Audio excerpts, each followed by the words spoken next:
Friends, इस video में हम लोग यूपी डीएलएड थर्ड सेमेस्टर के विज्ञान के बहुविकल्पी प्रश्न देखने वाले हैं फ्रेंड्स, जो कि एग्जाम की दृष्टि से बहुत ही ज़्यादा महत्वपूर्ण है। तो फ्रेंड्स, इस वीडियो को आप लोग शुरू से लेकर लास्ट तक जरूर देखिएगा, क्योंकि फ्रेंड्स यहाँ पे जितने भी बहुविकल्पी प्रश्न हैं सभी एग्जाम की दृष्टि से बहुत ही ज़्यादा इंपॉर्टेंट हैं। तो फ्रेंड्स, चलिए वीडियो शुरू करते हैं।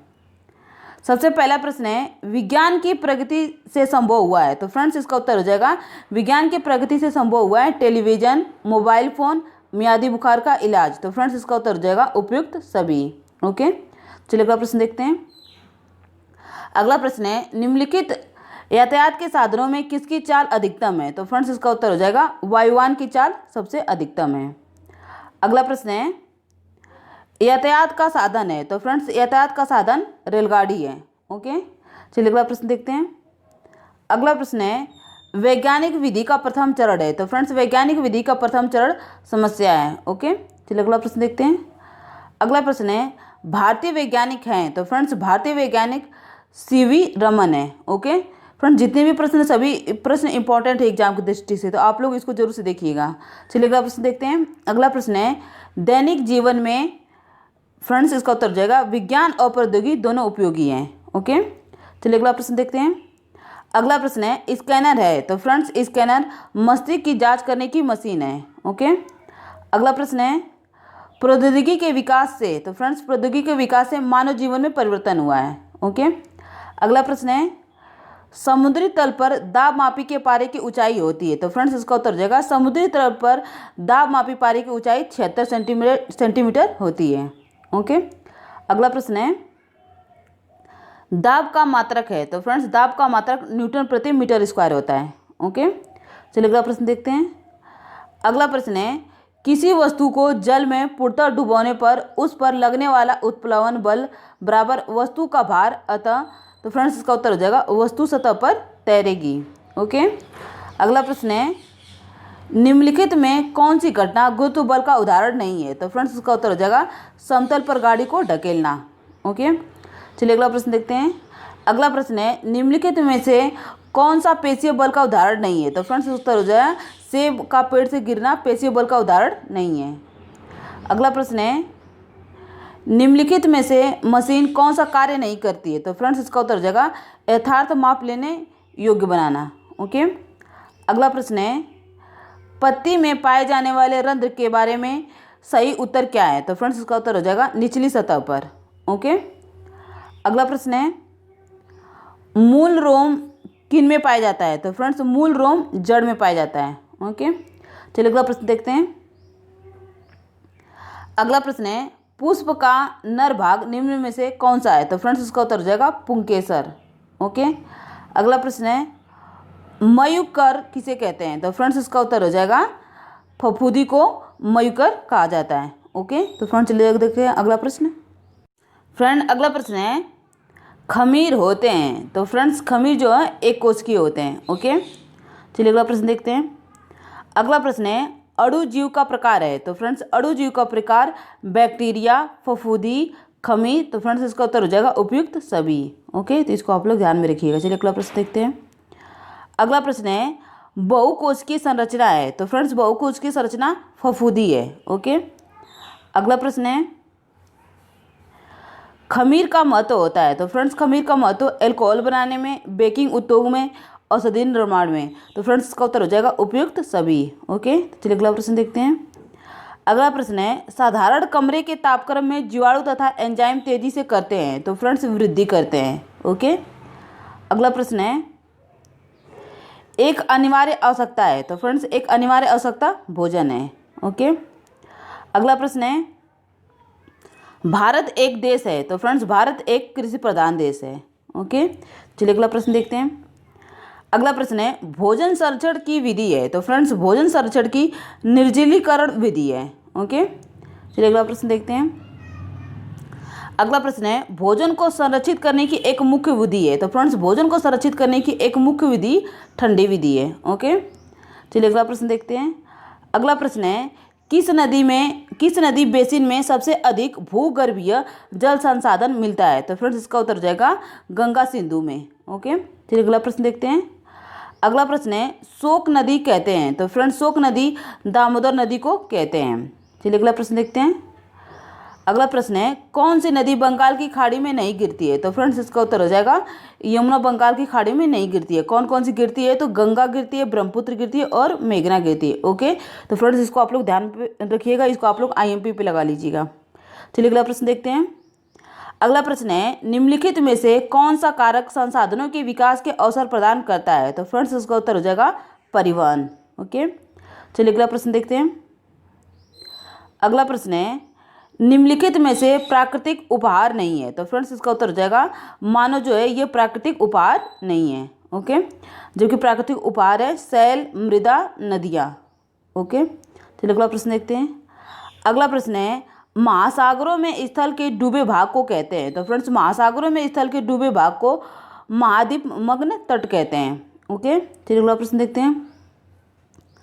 अगला प्रश्न है, खान एवं खनिज अधिनियम पारित हुआ? तो फ्रेंड्स खान एवं खनिज अधिनियम सन 1948 ईस्वी में पारित हुआ। ओके, अगला प्रश्न है, अभ्रक का उपयोग किया जाता है? तो फ्रेंड्स अभ्रक का उपयोग विद्युत उद्योग में किया जाता है। अगला प्रश्न है, निम्न में से कौन सा कारक संसाधनों के विकास के अवसर प्रदान करता है? तो फ्रेंड्स इसका उत्तर हो जाएगा परिवहन। ओके, चलिए अगला प्रश्न देखते हैं। अगला प्रश्न है, वे पदार्थ जिन पर पड़ने वाला प्रकाश आंशिक रूप से निर्गत होता है कहलाते हैं? तो फ्रेंड्स इसका उत्तर हो जाएगा अल्पपारदर्शक। ओके, चलिए अगला प्रश्न देखते हैं। फ्रेंड्स जितने भी प्रश्न हैं सभी प्रश्न इंपॉर्टेंट है, तो इसको आप लोग जरूर से देखिएगा। अगला प्रश्न है, किस प्रकाश स्रोत से उपछाया नहीं बनती है? तो फ्रेंड्स इसका उत्तर हो जाएगा बिंदु प्रकाश स्रोत से उपछाया नहीं बनती है। अगला प्रश्न है, जब पृथ्वी की उपछाया से होकर चंद्रमा गुजरता है तब होता है? तो फ्रेंड्स उस समय खंड चंद्रग्रहण होता है। ओके, चलिए अगला प्रश्न देखते हैं। अगला प्रश्न है, सूर्य के सबसे निकट ग्रह है? तो फ्रेंड्स सूर्य के सबसे निकट ग्रह बुध है। ओके, चलिए अगला प्रश्न देखते हैं। अगला प्रश्न है, क्षुद्र ग्रह पट्टी किन किन ग्रहों की कक्षाओं के बीच है? तो फ्रेंड्स इसका उत्तर हो जाएगा मंगल और बृहस्पति के बीच। तो फ्रेंड्स इसको भी आप लोग IMP पे लगा लीजिएगा, ये परीक्षाओं में पूछा गया प्रश्न है। अगला प्रश्न है, ध्रुव तारा किस दिशा की पहचान है? तो फ्रेंड्स इसका उत्तर हो जाएगा उत्तर दिशा की। ओके, चलिए अगला प्रश्न देखते हैं। अगला प्रश्न है, तारे हमें छोटे दिखाई देते हैं कारण? तो फ्रेंड्स दूरी के कारण तारे हमें छोटे दिखाई देते हैं। ओके, अगला प्रश्न है, निम्नलिखित पदार्थों में से किसमें कार्बन नहीं पाया जाता है? तो फ्रेंड्स नमक में कार्बन नहीं पाया जाता है, कोयले में कार्बन पाया जाता है, चीनी में कार्बन पाया जाता है और रोटी में भी कार्बन पाया जाता है। ओके, तो चलिए अगला प्रश्न देखते हैं। अगला प्रश्न है, प्रकृति में कार्बन पाया जाता है? तो फ्रेंड्स प्रकृति में कार्बन मुक्त एवं यौगिक दोनों अवस्था में पाया जाता है। चलिए अगला प्रश्न देखते हैं। अगला प्रश्न है, कुकिंग गैस मतलब LPG में किसकी मात्रा अधिक है? तो फ्रेंड्स इसका उत्तर हो जाएगा ब्यूटेन। ओके, चलिए अगला प्रश्न देखते हैं। अगला प्रश्न है, कार्बन का क्रिस्टलीय रूप है? तो फ्रेंड्स कार्बन का क्रिस्टलीय रूप ग्रेफाइट है। ओके, चलिए अगला प्रश्न देखते हैं। अगला प्रश्न है, रक्त में किस चीज़ की मात्रा अधिक हो जाने से मधुमेह रोग होता है? तो फ्रेंड्स इसका उत्तर हो जाएगा ग्लूकोज की मात्रा अधिक हो जाने से मधुमेह रोग होता है। ओके, चलिए अगला प्रश्न देखते हैं। फ्रेंड्स अगला प्रश्न है, मधुमेह किससे संबंधित होता है? तो फ्रेंड्स इसका उत्तर हो जाएगा चयापचय से मधुमेह संबंधित है। ओके, चलिए अगला प्रश्न देखते हैं। अगला प्रश्न है, स्त्रियों में मधुमेह होने की संभावना किस अवस्था में होती है? तो फ्रेंड्स इसका उत्तर हो जाएगा स्त्रियों में मधुमेह होने की संभावना गर्भावस्था में होती है। ओके, तो चलिए अगला प्रश्न देखते हैं। अगला प्रश्न है, मधुमेह रोग है? तो फ्रेंड्स मधुमेह रोग वंशानुक्रम होता है। ओके, चलिए अगला प्रश्न देखते हैं। अगला प्रश्न है, मधुमेह में किस दवा को रोगी को दिया जाता है? तो फ्रेंड्स इसका उत्तर हो जाएगा इंसुलिन दिया जाता है। चलिए अगला प्रश्न देखते हैं। अगला प्रश्न है, किसके संकुचन के कारण हृदय की मांसपेशियां सिकुड़ती हैं? तो फ्रेंड्स इसका उत्तर हो जाएगा हृदय के कारण मांसपेशियां सिकुड़ती हैं। चलिए अगला प्रश्न देखते हैं। आयु बढ़ने के साथ साथ क्या कमजोर होता है? तो फ्रेंड्स आयु बढ़ने के साथ साथ धमनियां कमजोर होती हैं। ओके, अगला प्रश्न है, एक स्त्री का रक्तचाप एक सामान्य आदमी की तुलना में होता है? तो फ्रेंड्स थोड़ा कम होता है। ओके, अगला प्रश्न है, उच्च रक्तचाप कितने प्रकार का होता है? तो फ्रेंड्स उच्च रक्तचाप 3 प्रकार का होता है। अगला प्रश्न है, कान्हा राष्ट्रीय पार्क स्थित है? तो फ्रेंड्स कान्हा राष्ट्रीय पार्क मध्य प्रदेश में स्थित है। ओके, तो फ्रेंड्स इसको आप लोग IMP पे लगा लीजिएगा, एग्जाम की दृष्टि से महत्वपूर्ण प्रश्न है। अगला प्रश्न है, प्रोजेक्ट टाइगर की स्थापना हुई? तो फ्रेंड्स प्रोजेक्ट टाइगर की स्थापना 1973 ईस्वी में हुई। चलिए अगला प्रश्न देखते हैं। अगला प्रश्न है, गिरी उद्यान किस जंतु के लिए संरक्षित है? तो फ्रेंड्स गिरी उद्यान शेर के लिए संरक्षित है। अगला प्रश्न है, भारत का राष्ट्रीय पक्षी है? तो फ्रेंड्स भारत का राष्ट्रीय पक्षी मोर है। ओके। अगला प्रश्न है, भारत में कितने प्रतिशत क्षेत्र पर वन पाए जाते हैं? तो फ्रेंड्स भारत में 28.5% क्षेत्र पर वन पाए जाते हैं। चलिए अगला प्रश्न देखते हैं। अगला प्रश्न है, वनों के अत्यधिक विनाश के कारण पैदा होती है? तो फ्रेंड्स वनों के अत्यधिक विनाश के कारण भूमि कटाव की समस्या पैदा होती है।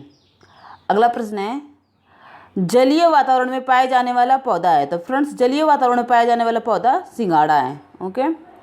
अगला प्रश्न है, प्रकृति की रचना है? तो फ्रेंड्स प्रकृति की जो रचना है, मनुष्य, जीव जंतु, पेड़ पौधे, तो फ्रेंड्स इसका उत्तर हो जाएगा ये सभी प्रकृति की रचना है। ओके। चलिए अगला प्रश्न देखते हैं।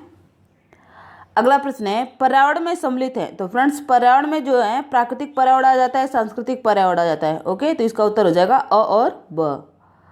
अगला प्रश्न है, पर्यावरण अनुकूलन है? तो फ्रेंड्स पर्यावरण अनुकूलन बाह्य एवं आंतरिक अनुकूलन है। ओके, तो चलिए अगला प्रश्न देखते हैं। अगला प्रश्न है, जल वाष्प के द्रव में बदल जाने की क्रिया को कहते हैं? तो फ्रेंड्स इसका उत्तर हो जाएगा संघनन कहते हैं। चलिए अगला प्रश्न देखते हैं। अगला प्रश्न है, बर्फ का ताप होता है? तो फ्रेंड्स बर्फ का ताप 0 डिग्री सेंटीग्रेड होता है। ओके। अगला प्रश्न है, ऊष्मा स्थानांतरण की विकिरण विधि में? तो फ्रेंड्स ऊष्मा स्थानांतरण की विकिरण विधि में माध्यम आवश्यक नहीं है। ओके। अगला प्रश्न है, द्रव में ऊष्मा का संचरण होता है? तो फ्रेंड्स द्रव में ऊष्मा का संचरण संवहन द्वारा होता है। ओके। चलिए अगला प्रश्न देखते हैं। अगला प्रश्न है, ऊष्मीय ऊर्जा का मात्रक है? तो फ्रेंड्स ऊष्मीय ऊर्जा का मात्रक कैलोरी है। ओके, तो चलिए अगला प्रश्न देखते हैं। अगला प्रश्न है, विशिष्ट ऊष्मा का मात्रक है? तो फ्रेंड्स विशिष्ट ऊष्मा का मात्रक जूल प्रति किग्रा डिग्री सेंटीग्रेड होता है। ओके, तो चलिए अगला प्रश्न देखते हैं। अगला प्रश्न है, एमकेएस पद्धति में गुप्त ऊष्मा का मात्रक है? तो फ्रेंड्स एमकेएस पद्धति में गुप्त ऊष्मा का मात्रक जूल प्रति किग्रा होता है। ओके, चलिए अगला प्रश्न देखते हैं। अगला प्रश्न है, कमरे के ताप पर वाष्प दाब 8 सेंटीमीटर है तथा संतृप्त वाष्प दाब 10 सेंटीमीटर है, आपेक्षिक आर्द्रता होगी? तो फ्रेंड्स इसका उत्तर हो जाएगा 80%। ओके। अगला प्रश्न है, जब कोई प्रकाश किरण विरल माध्यम से संघनन माध्यम में जाती है तो फ्रेंड्स यहाँ पूछा जा रहा है कि जब कोई प्रकाश किरण विरल माध्यम से संघनन माध्यम में जाती है तो क्या होता है? तो फ्रेंड्स इसका उत्तर हो जाएगा अभिलंब की ओर मुड़ती है। ओके, तो फ्रेंड्स इसको आप लोग IMP पे टिक कर लीजिएगा। चलिए अगला प्रश्न देखते हैं। अगला प्रश्न है, उत्तल लेंस होता है? तो फ्रेंड्स उत्तल लेंस समान मोटाई तथा वक्र तल होता है। ओके। अगला प्रश्न है, अवतल लेंस द्वारा किसी वस्तु का प्रतिबिंब बनता है? तो फ्रेंड्स अवतल लेंस के द्वारा किसी वस्तु का प्रतिबिंब आभासी, सीधा और छोटा बनता है। ओके, चलिए अगला प्रश्न देखते हैं। अगला प्रश्न है, दो पारदर्शक माध्यमों को अलग करने वाले पृष्ठ पर प्रकाश की किरण अभिलंबवत आपतित होने पर अपवर्तन कोण क्या होता है? तो फ्रेंड्स इसका उत्तर हो जाएगा 0 डिग्री होता है। ओके, चलिए अगला प्रश्न देखते हैं।